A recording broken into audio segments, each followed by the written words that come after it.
gaskiya shi ke wahalta dan yau zamanin mu yayi wuya har da yawan barna.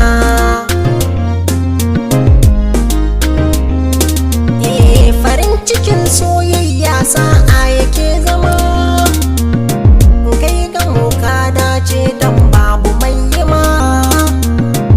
Shi nake fata dan na ɗauki harama, Allah ya sa nai sa'a dan mai zama da so har darkon kauna.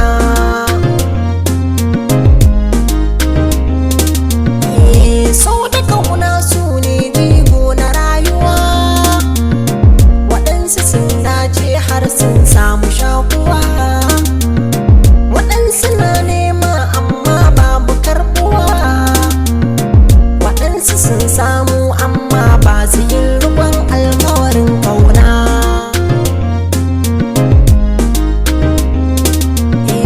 A rayuwa in kake mai son ka to ka gama, ba za ka samu tamkarsa ba ko a gaba ma.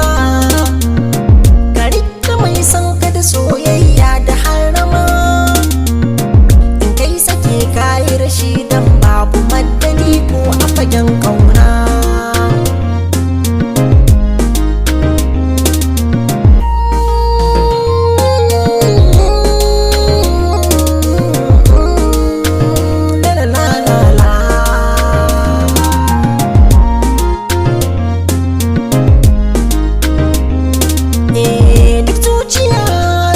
So a kyautata mata, sannan tana kin dukkan mai kuntata mata, sannan tana so a bata kula da tsabtata.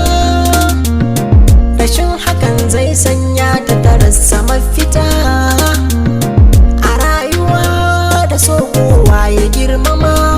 Kiyayya ba ta dawwama, karshe na tana ta harama.